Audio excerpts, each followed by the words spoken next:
there are 2 ways to do this with students that I advise. There's actually 3 ways to start a Meet. Well, almost 4 now that they've introduced it into Gmail, but I'll get to that in a second.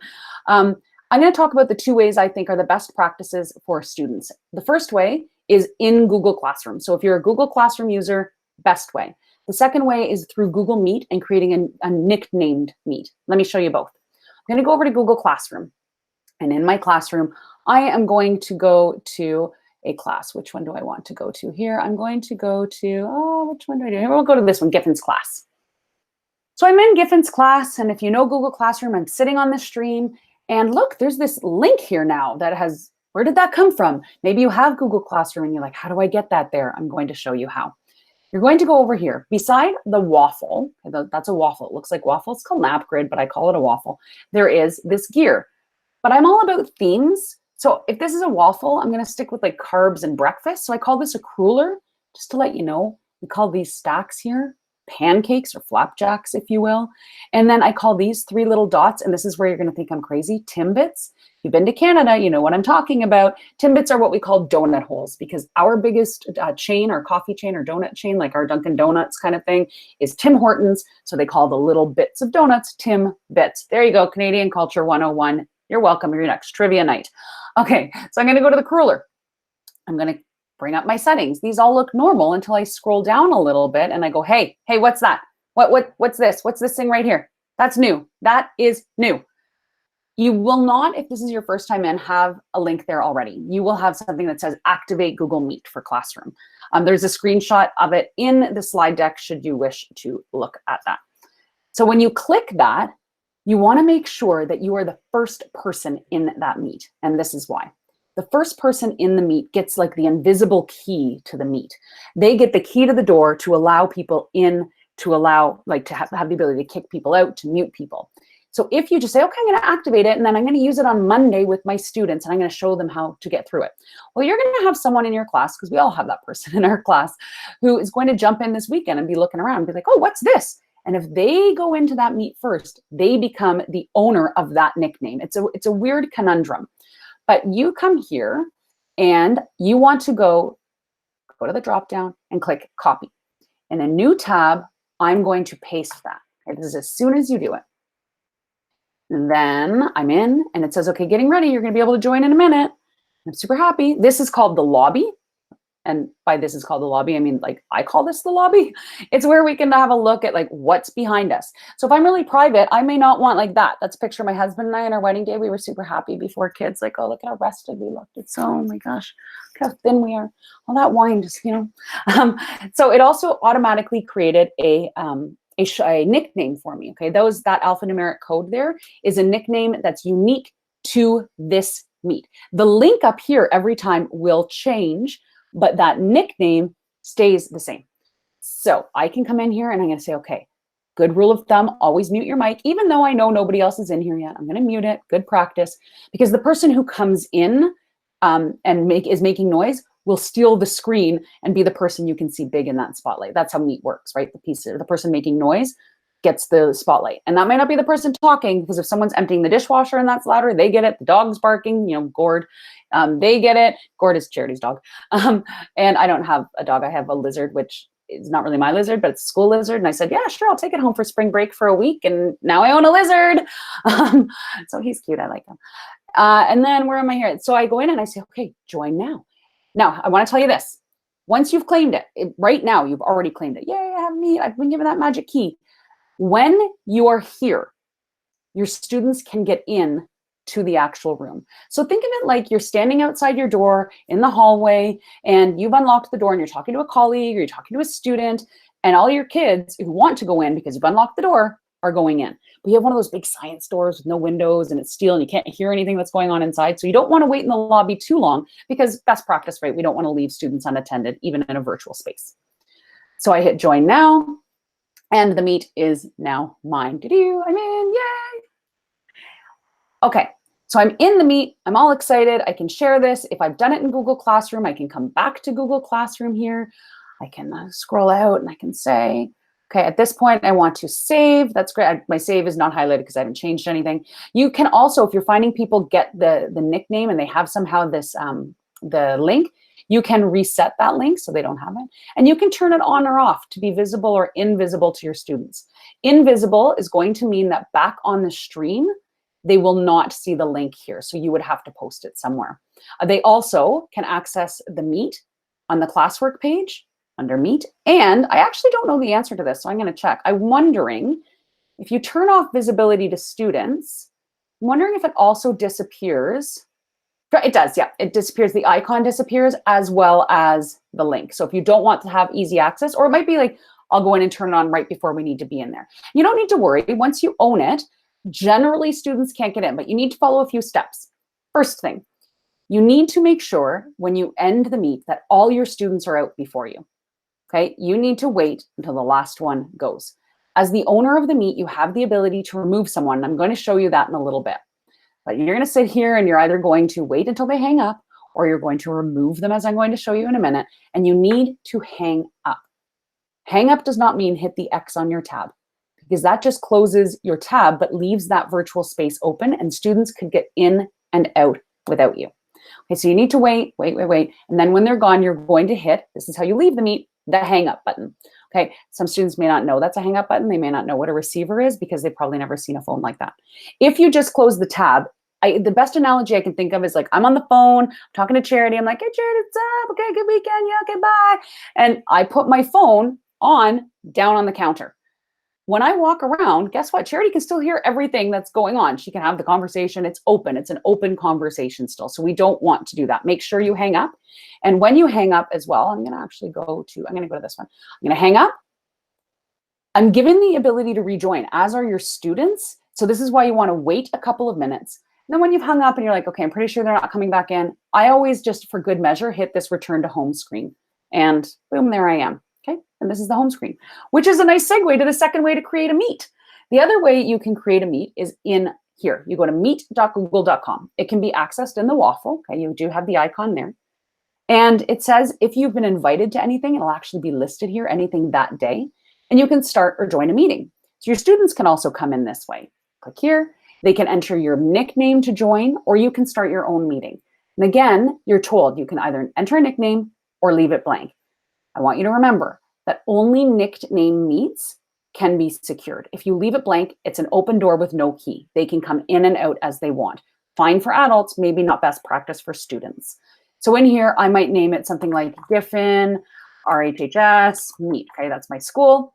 And the reason I've given it something sort of unique is if I name it just test, if someone comes in and enters the code test, you might have a stranger show up with you because the nickname isn't a nickname that's unique to you. So best practice, I think, is like a last name, maybe your school initials, Meet, something like that. You might come up as a district or as a school or as an educator on your own with what you feel might be secure and unique for you.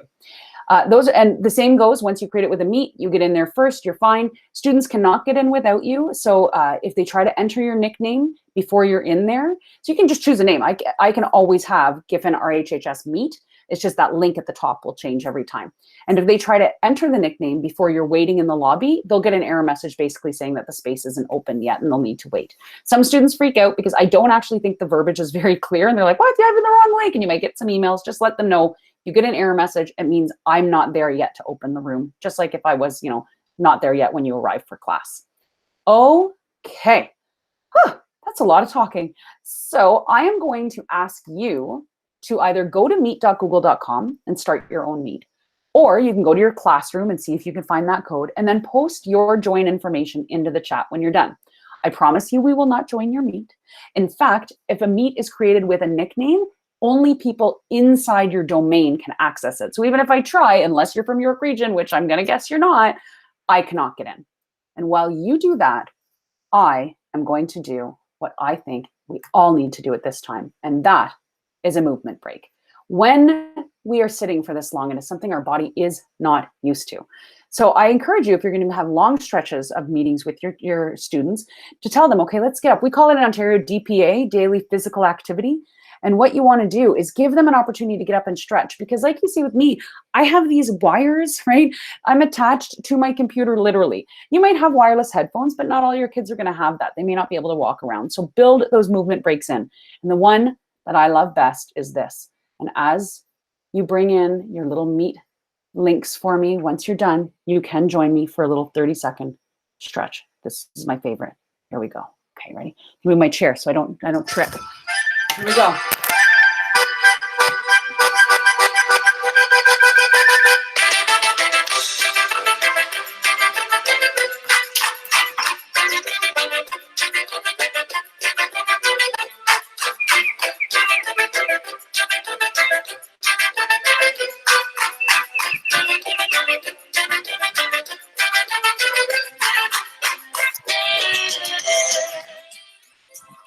Nothing like a little chicken dance to get the blood flowing partway through a 1 hour long session. Oh, my earphones are going in all strange.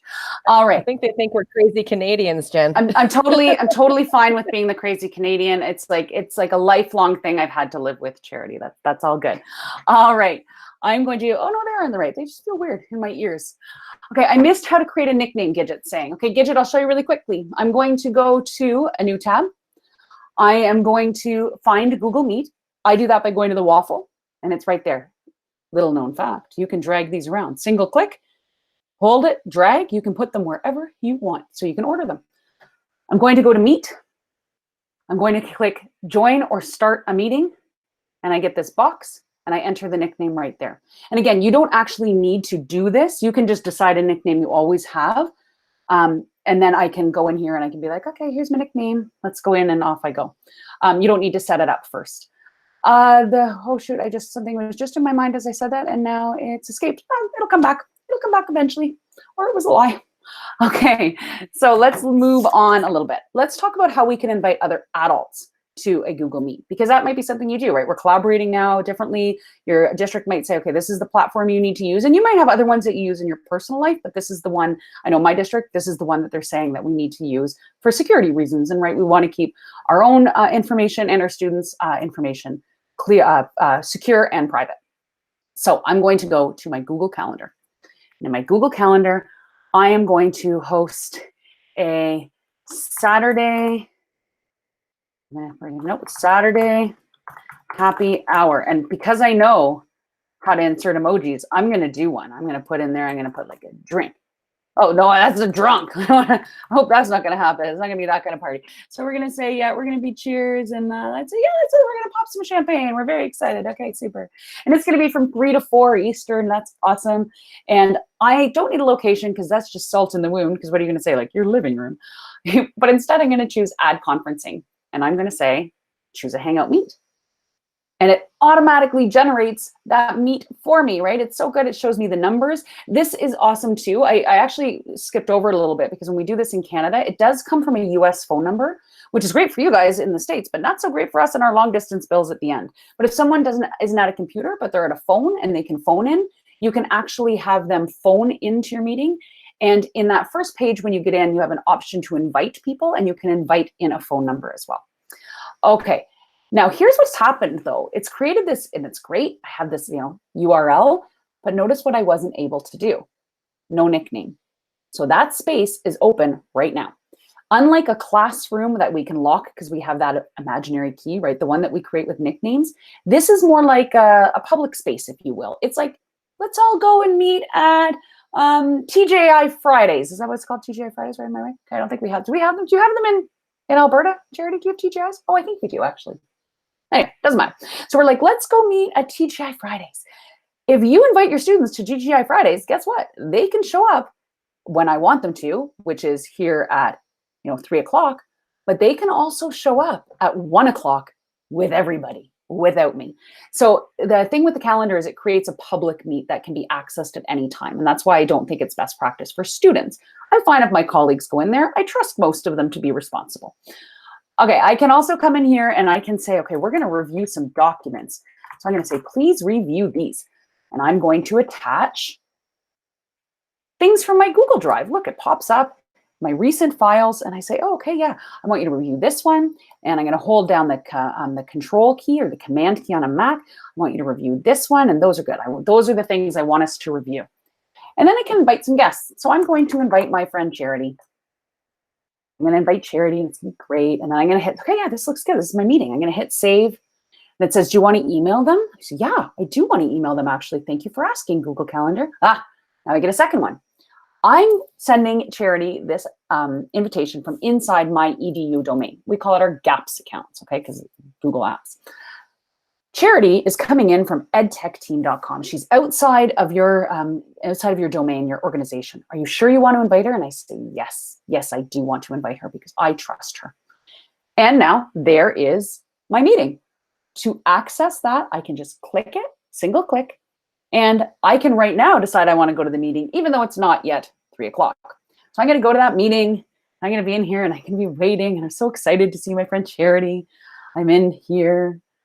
You'll notice that this button says join now. Anyone within your domain will get join now. If you're outside the domain, you get asked to join. Inside the domain can just get in, you're trusted. It's sort of like having, we call it Nexus here, but like your TSA pre-check kind of stuff. It's like that. So I'm gonna hit join now. I'm gonna get in and I'm gonna be waiting and oh, look, someone wants to join the meeting. Again, Charity has to get permission because she's not in my domain, but I'm gonna admit her. I'm gonna be like, oh, it's my friend Charity. Hi, buddy. I'm so excited to see you. That's so fun. Okay, so I'm talking to Charity. It's good. You'll notice if we have things to discuss, we don't need to be like, oh, Charity, did you see that in your email? And she's like, no, I didn't see my email. Okay, go back to your email. Oh no, go to the shared with me in Google Drive. Oh, that's too much. I have to go find it and put it in the chat. Right? I can go here. Other way, Charity. It's the backwards one. Other corner. Yeah. Anyway, I can instead come down here. I know every time it's hard. We go here and notice now I have this little icon of a paperclip. I can click up and I can get the information to send to someone to join, but I also have 2 attachments. And when you're meeting with colleagues, all of your information can be right there. I can be like, oh, easy click, boom, boom, boom. She can get in. Yeah, you did it. Good job, buddy. Good job, bro. So she can click any of those to get in. And I think that's great. Now, let's say Charity comes in and Gord, her dog, is barking in the background. I'm like, that's no good. I'm going to click the people icon up in the top right-hand corner. Yep, you got it. And I can click on anyone's name. And because I own this meet, because I am the organizer, I have these icons that are normally not grayed out. Right now, Charity is muted. So can you unmute and ours right for a second, Charity? Thank you. I can now hear feedback. I'm talking. I can hear myself. I don't want this. So I'm going to mute Charity. Muted, and it says, are you sure you want to mute her? Say yes.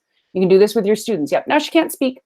Anyone is able to pin. Pin means no matter who is making noise, I only want to see this person, right? It's pinning them onto your screen. But I can also say, you know what, it's the end of the meeting. I'm the teacher, let's say. I want everyone to leave, and Charity's not leaving. Charity's gone to the washroom. Charity's pretending to pay attention, but she's actually muted everything, and she's playing games on another tab. I'd be like, you know what, Charity, I'm taking you out. Remove her, and she's gone. There she goes. That's how you remove people. And that's the way you can do this with colleagues. But again, best practice with students is probably through Classroom or creating a nickname at meet.google.com because then it is secured and they can't get in without you.